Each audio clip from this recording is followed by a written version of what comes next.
Hello प्यारे विद्यार्थियों, मैं रवि भारद्वाज आपके अपने YouTube channel the path maker academy पर सभी विद्यार्थियों का स्वागत करता हूं। उम्मीद करता हूं आप सभी विद्यार्थी अच्छे होंगे, बेहतरीन होंगे, बढ़िया होंगे। तो प्रिय विद्यार्थियों, आज की जो वीडियो है वो है हिंदी साहित्य भाग 2।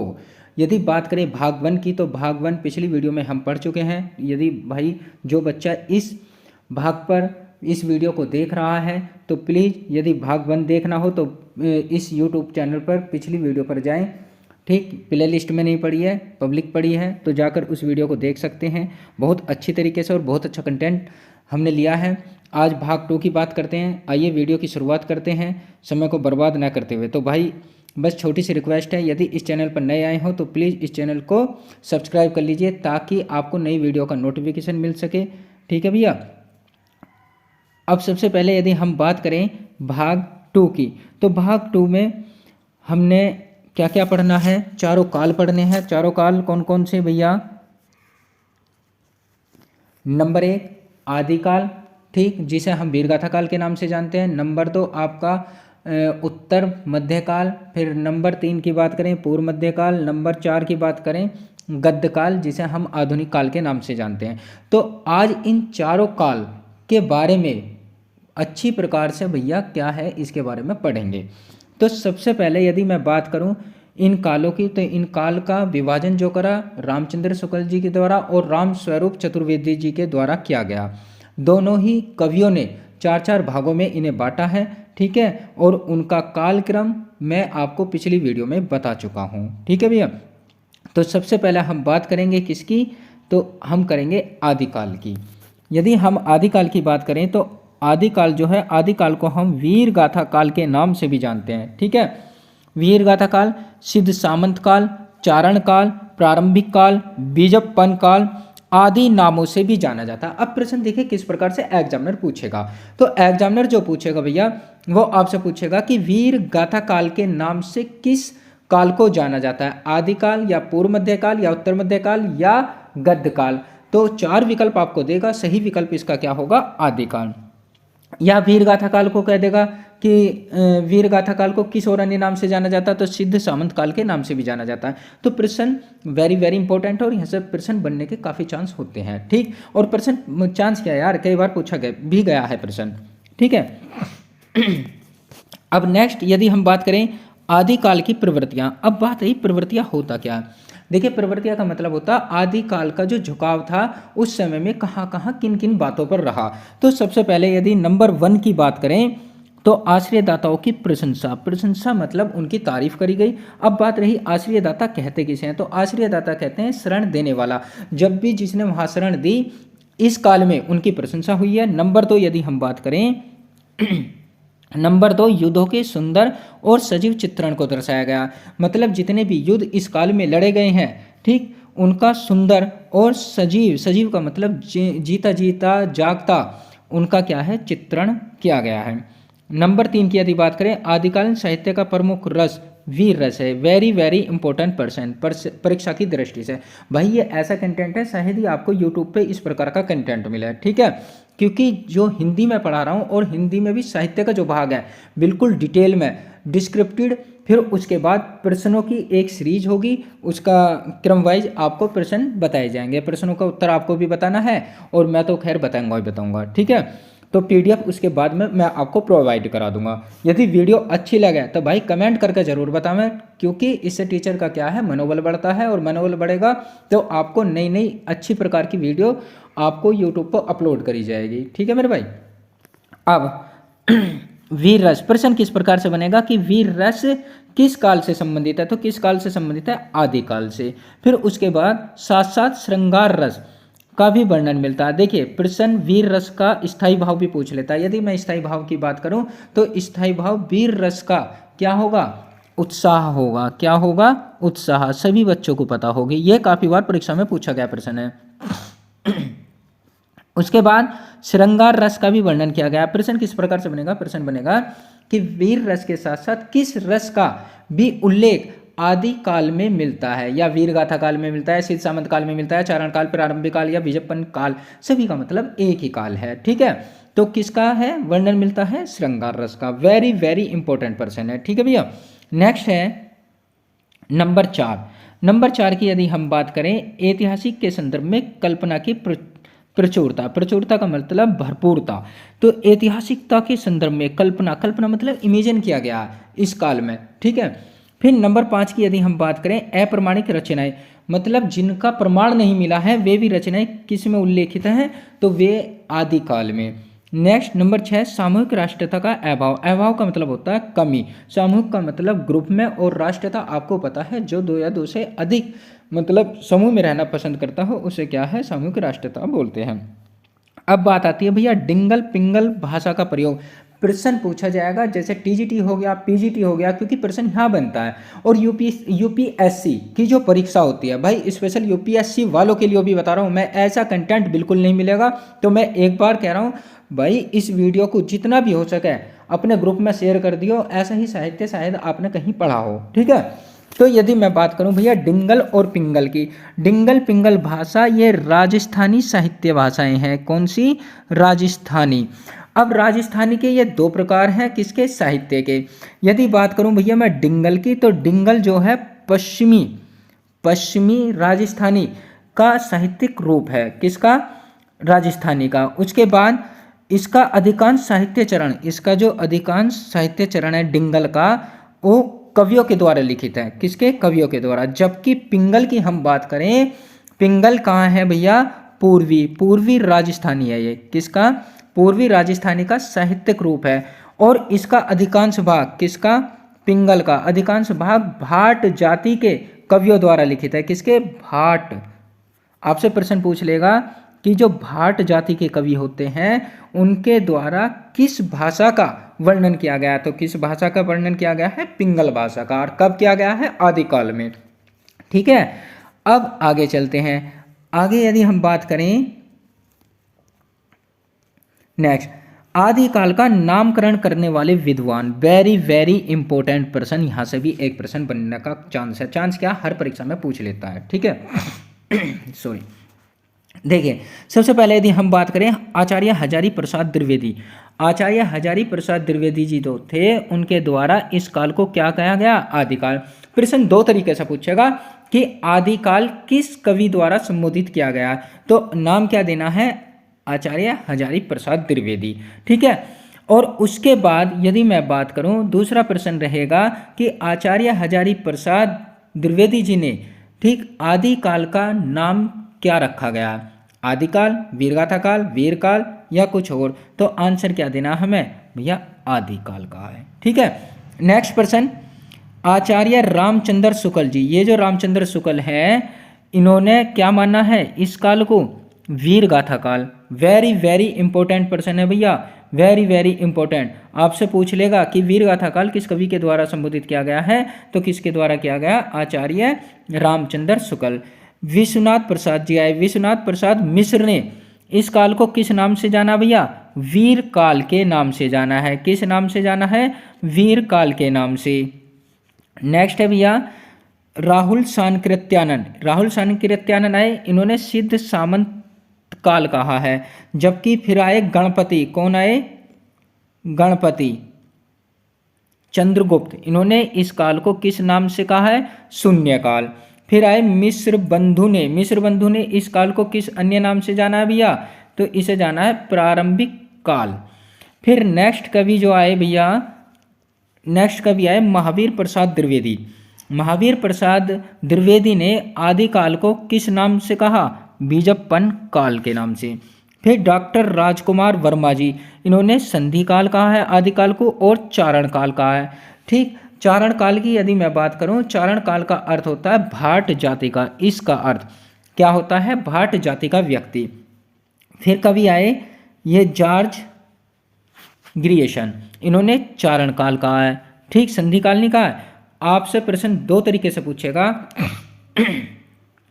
कि जॉर्ज ग्रियर्सन ने चारण काल किसने माना है, किन 2 कवियों द्वारा, तो डॉक्टर राजकुमार वर्मा और जॉर्ज ग्रियर्सन द्वारा क्या कहा गया, चारण काल। किसे कहा गया, आदिकाल को, ठीक। मोहन अवस्थी और सुमन राजे ने इसे आधार काल से संबोधित किया है। क्लियर है भैया। नेक्स्ट चलते हैं आगे। अब अब इस काल के प्रमुख कवि, देखिए सीक्वेंस में मैंने आपको पीडीएफ भी प्रोवाइड कराऊंगा और सीक्वेंस में मैं आपको पढ़ा भी रहा हूँ। अब इस काल के कवि और उनके द्वारा की गई रचनाएं।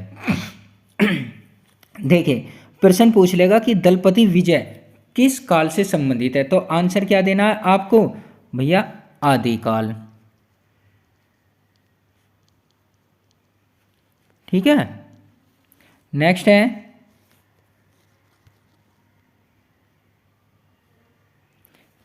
नेक्स्ट कवि। तो नेक्स्ट कवि की बात करें Chand Bardai. Chand Bardai very very important. तो इनके द्वारा की गई रचना कौन है, पृथ्वीराज रासो। किस भाषा में की गई है, ब्रज भाषा में। वेरी वेरी इंपॉर्टेंट, काफी बार परीक्षा में पूछा गया प्रश्न है। फिर आगे नरपति नालाजी, ये विशलदेव रासो। आपसे दो तरीके का प्रश्न पूछेगा कि चंद्रवरदाई किस काल से संबंधित हैं, तो कौन से काल से संबंधित हैं, आपके वीरगाथा काल। वीरगाथा काल को हम आदिकाल भी बोलते हैं, सिंध सामंत काल भी बोलते हैं। ठीक है, काफी सारे नाम मैं आपको बता चुका हूँ। फिर जगनिक, जगनिक द्वारा किसकी रचना की गई है, परमाल रासो, और ये आहलह खंड है। फिर सारंगधर, इन्होंने रचना किसकी करी, हमीर रासो की।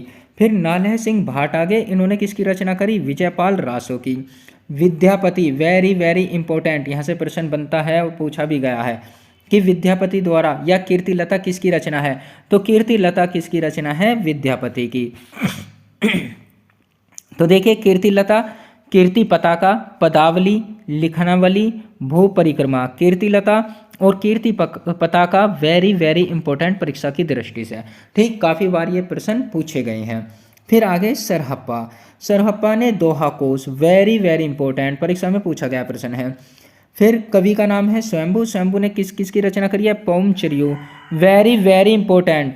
फिर है रिट्ठोमणि चरियो अरस्टेनेमी चरित्र द्वारा। फिर स्वयंभू छंद की भी रचना किसने करी है, स्वयंभू कवि ने। नेक्स्ट की यदि हम बात करें, नेक्स्ट कवि हैं केदार भाट। किसका नाम है भैया, केदार भाट या भट्टिकादार, इनके द्वारा जयचंद्र प्रकाश। फिर अब्दुल रहमान, अब्दुल रहमान वेरी इंपॉर्टेंट रचना भैया, संदेश रासक, प्रथम प्रमाणिक रासो ग्रंथ है ये। फिर कवि आए विजयसेन सूरी, ये भी किस काल से संबंधित है, विजयसेन सूरी, ये आपके आदिकाल से। रेवत गिरिरास, इनके द्वारा रचना की गई है। जिन धर्म सूरी, स्थूल भद्ररास की रचना की गई है। हालांकि ये इतना इंपॉर्टेंट नहीं है, जो महत्वपूर्ण है मैं वो बता रहा हूँ। ठीक, फिर भी आपका टीजीटी पीजीटी वाले जो हैं उनके लिए काफ़ी महत्वपूर्ण है, यहाँ से प्रश्न बनने के चांस हैं। फिर नेक्स्ट है भैया पुष्पदंत। पुष्पदंत द्वारा महापुराण, जयकुमार चरियो, जसहर चरियो।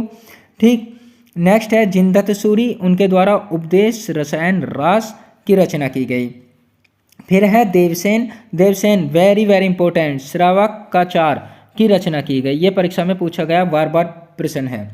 फिर आए सलीभद्र सूरी, इन्होंने भरतेश्वर, बाहुबली रास, ठीक, अपभ्रंश प्रभावित पहली रचना। ये एक भाषा होती है, ठीक है, जिसके बारे में हम आगे चर्चा करेंगे। और पंच पांडव चरित्र रास की भी इन्होंने रचना की है। नेक्स्ट है उद्धोतन सूरी, इन्होंने कुवलयामला कथा की रचना की है। ठीक है भैया, अब आगे चलते हैं।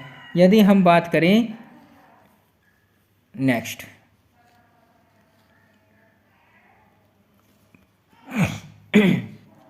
अब थोड़ा सा हम व्यू करते हैं इन पर चंद्रवरदाई। देखिए चंद्रवरदाई से यहाँ काफ़ी बार प्रश्न बना है, ठीक है, कि चंद्रवरदाई किसके दरबारी कवि थे, तो ये भैया पृथ्वीराज चौहान के दरबारी कवि थे। अभी आपने देखा होगा अक्षय कुमार की मूवी आई है, ठीक, अक्षय कुमार की मूवी में इन्हीं का ही जिक्र है। इनकी रचना Prithviraj Raso, very very important, हर परीक्षा में पूछने वाला प्रश्न है ये। पृथ्वीराज रासो किसकी रचना है, तो किसकी है, चंद्रवरदाई है। क्योंकि क्यों है, क्योंकि ये पृथ्वीराज चौहान पर लिखित है। नेक्स्ट है को हिंदी का पहला महाकाव्य। आपसे पूछ लेगा कि हिंदी का प्रथम महाकाव्य कौन सा है, तो पृथ्वीराज रासो है। इन्हें हिंदी का प्रथम महाकाव्यकार भी कहा जाता है। किन्हें कहा जाता है भैया, चंद्रवरदाई को। नेक्स्ट है विद्यापति। विद्यापति को अभिनव देव जयदेव की उपाधि से विभूषित किया गया। आपसे पूछ लेगा अभिनव जयदेव की उपाधि से किसको विभूषित किया गया, तो उनका नाम था क्या, विद्यापति। इनकी रचना कौन सी है, पदावली, जिसके बारे में अभी हमने ऊपर चर्चा करी है। नेक्स्ट है पदावली के कारण ही आचार्य रामचंद्र शुक्ल जी ने इन्हें अपनी रचना हिंदी साहित्य का इतिहास, देखिए प्रश्न बनेगा कि हिंदी साहित्य का इतिहास किसकी रचना है, तो किसकी रचना है, रामचंद्र शुक्ल जी की है। और पदावली के कारण ही मैथिल कोकिल कहा है। आपसे प्रश्न वेरी वेरी इंपॉर्टेंट कि मैथिल कोकिल किसे कहा गया है, तो मैथिल कोकिल कहा गया है भैया किसे, ये रहे विद्यापति को। ठीक है, तो आगे चलते हैं। आगे है भैया बीसलदेव रासो को आचार्य रामचंद्र शुक्ल जी ने क्या कहा, वीरगाथात्मक नहीं माना है, मतलब वीर गाथात्मक नहीं माना। वीरता की उपाधि किसे नहीं दी गई है, बीसलदेव रासो को। नेक्स्ट है विद्यापति। तो विद्यापति की यदि हम बात करें, विद्यापति ने संस्कृत, मैथिली, एक मिनट भाई, हाँ जी, मैथिली अपभ्रंश में अपनी रचनाएं की हैं। आपसे प्रश्न पूछ लेगा कि विद्यापति जी जो थे उन्होंने किस भाषा में रचना की गई है, तो भैया किस भाषा में रचना की है, मैथिली और अपभ्रंश में। इनकी रचना कीर्ति पताका, जो कि काफ़ी महत्वपूर्ण है, अभी हमने ऊपर चर्चा करी थी कि कीर्ति पताका किसकी है, तो विद्यापति जी की है, अभी तक प्रकाशित नहीं हुई है। आपसे पूछ लेगा कि विद्यापति जी की ऐसी कौन सी रचना है जो अब तक प्रकाशित नहीं हुई है, तो वो कौन सी है भैया, कीर्ति पताका। नेक्स्ट, इन्होंने कुल 14 ग्रंथों की रचना की है। देख लीजिए कितना डीप में, कितना डिटेल में मैं आपको हिंदी का साहित्य पढ़ा रहा हूँ। तो प्लीज़ जितना भी हो सके वीडियो को शेयर करें ताकि आपको अच्छा ज्ञान प्राप्त हो सके। तो मेरे भाई, और जो नया आया हो इस चैनल पर, तो भाई चैनल को प्लीज़ सब्सक्राइब जरूर करें, ठीक है, क्योंकि सब्सक्राइबर अभी बहुत कम है। कारण क्या था, बीच में हमने वीडियो अपलोड नहीं करी तो थोड़ा सा डाउन चला गया चैनल। ठीक, नेक्स्ट, स्वयंभू को अपभ्रंश का वाल्मीकि, ये भी भैया प्रश्न वेरी वेरी इंपॉर्टेंट कि अपभ्रंश का वाल्मीकि किसे कहा जाता है, तो स्वयंभू को कहा जाता है। अपभ्रंश का प्रथम महाकवि भी कहा जाता है ना, प्रश्न पूछ लेगा कि अपभ्रंश का प्रथम महाकवि किसे कहा जाता है, तो किसे कहा जाता है, स्वयंभू को। ठीक है भैया। अब थोड़ा सा हम अपभ्रंश के बारे में भी जानते हैं कि अपभ्रंश है क्या। देखिए, अपभ्रंश की यदि हम बात करें, अपभ्रंश शब्द का सबसे पहले उल्लेख पतंजलि ने किया। आपसे पूछ लेगा कि जो अपभ्रंश था, अपभ्रंश शब्द है, इसका सबसे पहले उल्लेख कहाँ मिलता है, तो पतंजलि के द्वारा किया गया। ठीक है, पतंजलि आपको पता ही होगा। नेक्स्ट है बौद्ध धर्म। बौद्ध धर्म से जुड़ा साहित्य की भाषा पाली है। पाली आपको पता है क्योंकि बौद्ध धर्म से है। यदि जैन धर्म की बात करें तो उनकी भाषा क्या है, प्राकृत। नेक्स्ट, खड़ी बोली हिंदी में सबसे पहले रचना करने वाले कवि कौन है, अमीर खुसरो। प्रश्न काफ़ी बार पूछा गया है कि खड़ी बोली हिंदी में सबसे पहले रचना किसने की, मतलब खड़ी बोली में, तो अमीर खुसरो ने की। इन्होंने मुकरिया लिखने का सबसे पहले प्रयास किया।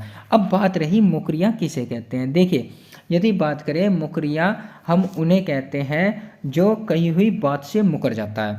ठीक, मुकरिया किसे कहते हैं, जो कही हुई बात से मुकर जाता है, उन्हें मुकरिया कहते हैं। और दूसरी बात, यदि बात करें, आजकल ये दो प्रकार की हो रही हैं, एक तो थी आमिर खुसरो वाली और दूसरी है भैया आधुनिक।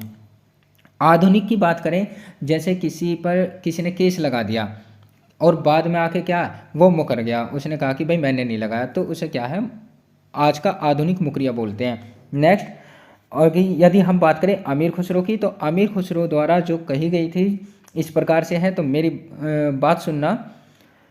आगे आगे बहिना, आगे आगे बहिना, पीछे पीछे भैया, दांत निकले बाबा आए, बुरखा ओढ़े मैया। तो प्रस्तुत पंक्ति क्या कहना चाह रही है, तो इसे हम पहेली पजल भी बोल सकते हैं, क्योंकि पहेलियों का और मुकरियों का सबसे अच्छा उल्लेख अमीर खुसरो ने करा है। ठीक, तो इस बात का विशेष ध्यान रखना। और यदि मैं इस पहेली की बात करूं तो उसे बोलते हैं भुट्टा।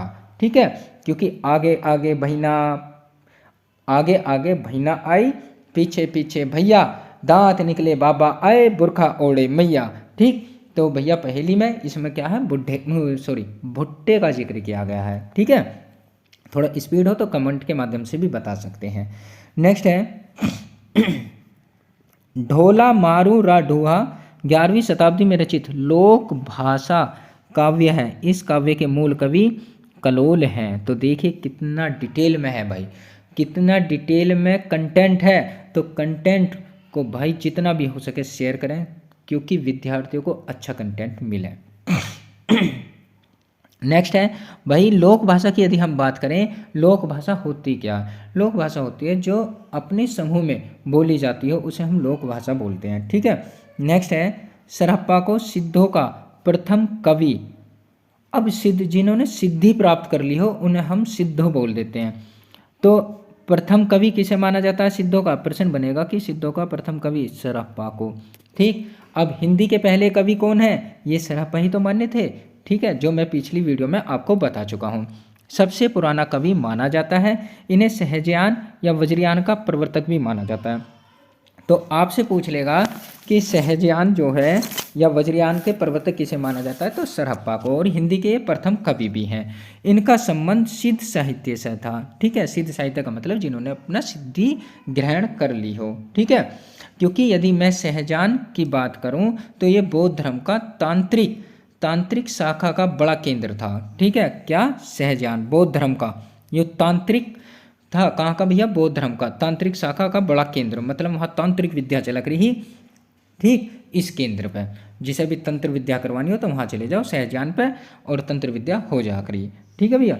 और वज्रयान का बात करो तो वज्रयान का अर्थ होता हीरा, क्लियर। अब आगे चलते हैं। नेक्स्ट है देखिए चंद्रधर शर्मा गुलेरी, ये कवि हैं। इन्होंने सबसे पहले अपभ्रंश को पुरानी हिंदी कहा। अब आपसे प्रश्न पूछ लेगा कि अपभ्रंश को पुरानी हिंदी किस कवि द्वारा संबोधित किया गया है? तो आंसर आपका उत्तर क्या रहेगा? चंद्रधर शर्मा गुलेरी, ठीक है। आचार्य हजारी प्रसाद द्विवेदी ने अपभ्रंश को पुरानी हिंदी कहा है, अतः पुरानी हिंदी का सबसे पहले नामकरण करने वाला विद्वान चंद्रधर शर्मा गुलेरी है। हालांकि जो आचार्य हजारी प्रसाद द्विवेदी थे उन्होंने भी कहा है, ठीक, पर सबसे पहले नामकरण करने वाले कौन थे? चंद्रधर शर्मा गुलेरी, क्लियर। अब आगे, अब देखिए आगे क्या है। आदिकाल में पहेलियां और मुकरियां और गजल आपको पता ही है, जैसे आपके गजलों के आपके जैसे मूवी में भी गजल गाई जाती हैं, ठीक है, ये वही गजल हैं। मुकरिया मैं आपको बता चुका हूँ जो अपनी बात से क्या है पलट जाए। पहेली मैं आपको सुना के अभी बताई भी है, उसे हम पहेली भी बोल सकते हैं, और इन्होंने मुकरियों का भी वर्णन करा है। तो सबसे रचना करने वाले सबसे बड़े कवि कौन माने गए हैं? आमिर खुसरो, ठीक है भैया। आमिर खुसरो को सबसे बड़ा कवि माना गया है। अब नेक्स्ट, अब देखिए राउल वेल गद और पद मिश्रित चंपुक काव्य की प्राचीनतम हिंदी कीर्ति है। अब आपसे पूछ लेगा कि चंपुक काव्य की प्राचीनतम हिंदी कीर्ति कौन सी है? तो राउल वेल है। फिर किस में मिश्रित है? गद और पद। अब बात रही भैया गद किसे कहते हैं? तो गद उसे कहते हैं जो रस छंद तुक मात्रा का उल्लेख न कर सके, उसे हम गद कहते हैं। पद उसे कहते हैं जिसमें छंद, ठीक, और तुक आदि रस का वर्णन हो, उसे हम पद कहेंगे, क्लियर भैया। अब आगे चलते हैं। आगे देखिए आगे क्या देखा भैया, आगे है सिद्धों की संख्या 84 मानी गई है। तो देखना कितना डिटेल में कंटेंट है मेरे प्यारे विद्यार्थियों, रियल बता रहा हूँ। आपके परीक्षा का एग्जाम ऐसा उड़ जाएगा हवा में, ठीक। कहने का मतलब ये है कि आपको किसी और कंटेंट की आवश्यकता नहीं पड़ेगी। यदि आपने इस चैनल पर आकर तैयारी अच्छी कर ली तो रियल बता रहा हूँ परीक्षा तो निकाल ही लोगे, और अदरवाइज भी जीवन में कभी दिक्कत नहीं आएगी। हिंदी में तो आने की नहीं। इनके द्वारा प्रयुक्त भाषा को संधा या संध्या कहा जाता है। अब देखिए जो सिद्ध आए उनकी संख्या थी 84, मतलब 84। अब इनके द्वारा जो भाषा को मतलब उसे या तो संध्या कह करे या संध्या, संध्या मतलब रात का जो समय होता है। रासो ग्रंथ ब्रज भाषा में लिखी गई है। प्रश्न पूछ लेगा कि रासो ग्रंथ किस भाषा में लिखी गई है? तो ब्रज भाषा में लिखी गई है। उक्ति व्यक्ति प्रकरण एक व्याकरण ग्रंथ था जिसके रचयिता दामोदर शर्मा थे। आपसे पूछ लेगा उक्ति और व्यक्ति प्रकरण क्या था? तो ये एक व्याकरण ग्रंथ था। व्याकरण का मतलब जिसमें आपको समास, संधि, ठीक, वर्णमाला ये चीज़ें मिली। या कहने का मतलब जो शुद्ध लिखना, शुद्ध पढ़ना और शुद्ध बोलना सिखाता हो उसे हम क्या बोलते हैं? व्याकरण बोलते हैं। तो उसके रचयिता कौन थे? दामोदर शर्मा। नाथों की संख्या कितनी मानी गई है? 9 मानी गई है। ठीक है, ये था आपका आदिकाल। आदिकाल का मतलब वीरगाथा काल। वीरगाथा काल आपका कंप्लीट हो चुका है। अब चलते हैं हम हेलो प्यारे विद्यार्थियों, अब जो हम बात करेंगे भक्ति काल की। भक्ति काल मतलब पूर्व मध्य काल, जो 1375 से 1700 ईस्वी तक रहा और इसे 2 भागों में बांटा, एक तो निर्गुण काव्य धारा और एक सगुण काव्य धारा। ठीक है, तो इसके बारे में डिटेल से चर्चा हम भाग 3 में करेंगे। तब तक भाग 2 और पिछली वीडियो भाग 1 को अच्छी पूर्वक ध्यान पूर्वक पढ़िए। ठीक है भैया, यदि वीडियो ये वाली अच्छी लगी हो तो चैनल को सब्सक्राइब करो और करवाओ जितना भी हो सके। ठीक है भैया, और जितना हो सके अपना व्यू कमेंट के माध्यम से देने की इच्छा करें कि वीडियो में कहाँ कोई दिक्कत हो तो बताएं। मिलते हैं भाग 3 के साथ, तब तक के लिए जय हिंद, जय भारत।